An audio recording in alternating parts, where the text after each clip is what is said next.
Assalamualaikum warahmatullahi wabarakatuh. Selamat siang sahabat APM Nasional dimanapun kalian berada. Siang hari ini gue tidak ada review helm, tidak ada komparasi helm, tidak ada test drive helm, tidak ada ngetes kekedapan si helm tersebut ya. Tetapi yang ingin gue sampaikan kepada kalian hari ini adalah bagaimana caranya mengelola ketika kita berbisnis melalui e-commerce dan apa saja keuntungan ataupun juga kekurangannya dari bisnis e-commerce. Simak sampai dengan selesai, berikan komentar di kolom komentar, share, subscribe, like apabila video ini sangat bermanfaat untuk kalian ketahui.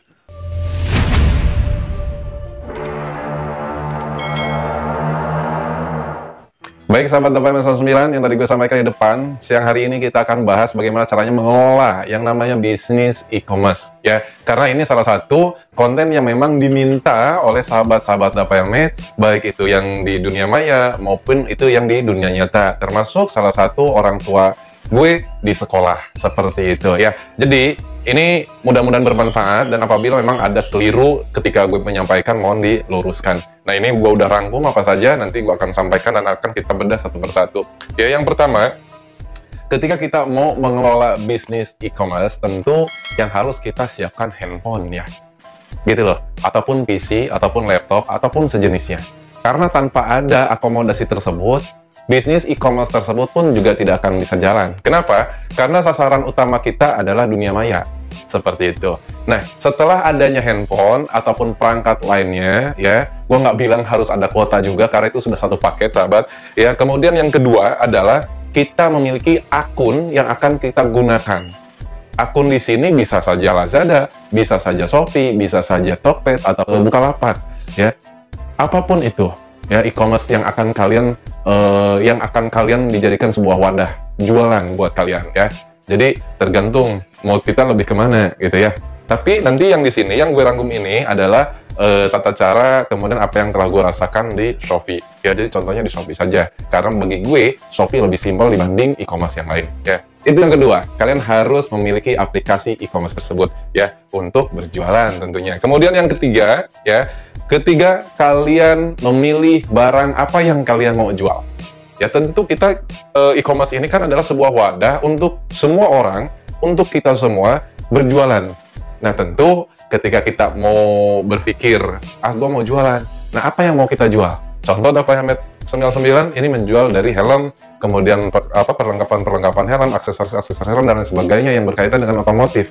Tentu kami harus menyiapkan itu semua. Ketika ada yang order, barang sudah ready. Kan seperti itu. Ya, jadi kalau misalkan kita mau jual di e-commerce, kita harus punya bidikan apa yang mau kita jual. Ya, kemudian untuk yang keempat, tentu setelah adanya barang yang mau kita jual, tidak selesai di situ, sahabat. Kita harus merubah sebuah setelan ataupun pengaturan. Di situ nanti ada pilihan kategorinya. Ya, kalau misalkan contoh dari gue, dari APM 9, kita jual helm, tentu ini kategorinya kita akan masukkan ke kategori otomotif, motor, perlengkapan berkendara, aksesoris berkendara, helm, di situ kan ada tuh helm, dan seterusnya. Kenapa harus disetting itu? Karena ketika memang calon pembeli itu mencari sebuah helm, tidak menutup kemungkinan iklan kalian di e-commerce tersebut akan muncul, sahabat. Maka kita harus tetapkan kategorinya, ya harus yang berkaitan dengan apa yang kita jual, seperti itu. Ketika kita berlawanan, ya misalkan kita ngejual nih helm, kemudian kategorinya perlengkapan bayi, dan ini tidak nyambung guys, gitu loh. Jadi ini percuma saja, kalian mau upload seberapa banyak pun, kalian mau pantengin seberapa lama pun aplikasi kalian tersebut, percuma, ini tidak akan nyangkut. Bukan tidak akan, kecil kemungkinan nyangkut, seperti itu ya. Nah kemudian untuk yang kelima, di samping memilih pengaturan kategori, kalian pun juga harus mengatur dari jasa pengiriman.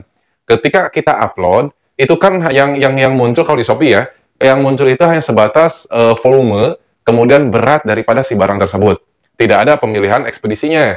Ya dalam hal ini bisa Antarja, bisa Si Cepat, bisa JNT, bisa JNE, kemudian bisa Grab yang mungkin di Jabodetabek, bisa GoSend, dan lain sebagainya. Nah, kalau kalian tidak centangin tuh, tidak aktifin semua, itu juga percuma.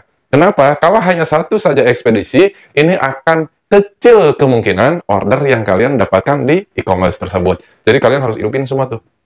Kalian harus hidupin semua, ada Ninja, ada ID Express, kemudian JNT dan lain sebagainya, kalian tahu sendirilah. Bisa kalian buka, si pengaturan dari toko kalian ya, kita setting sendiri saja itu akan nanti muncul semua. Nah, kemudian setelah mengatur apa namanya ekspedisi, kita pun juga harus mengupload barang ya. Tadi kan yang nomor 3 kita harus pilih barang yang akan kita jual.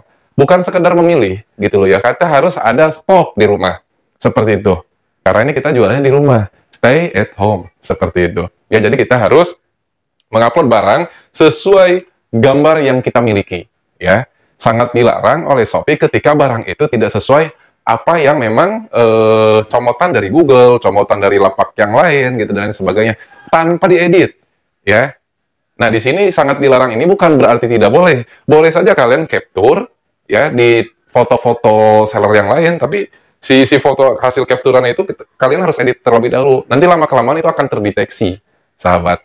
Ya, jadi daripada kedeteksi duluan, lebih baik edit dulu, gitu loh ya.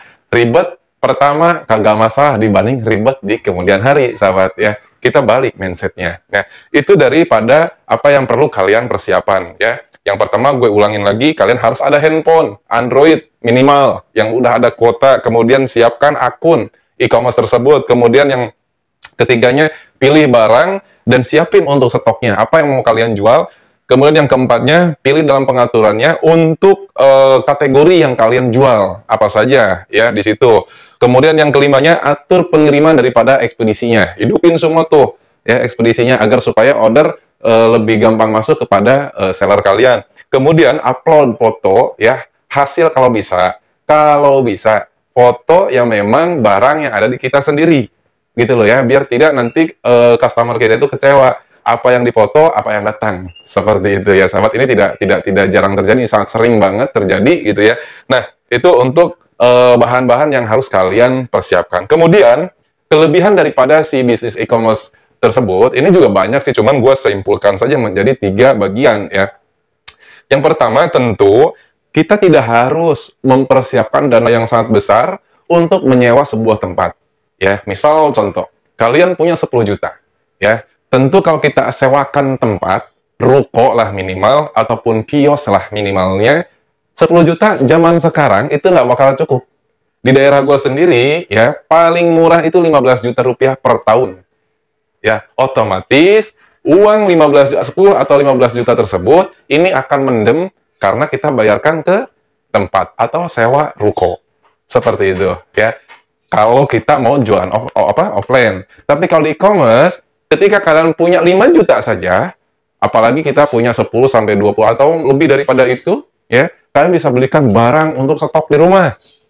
Ya, itu kelebihannya teman-teman. Jadi kalian tidak harus memikirkan biaya sewa ruko, memikirkan biaya tagihan listrik, air dan lain sebagainya, termasuk makan dan rokok.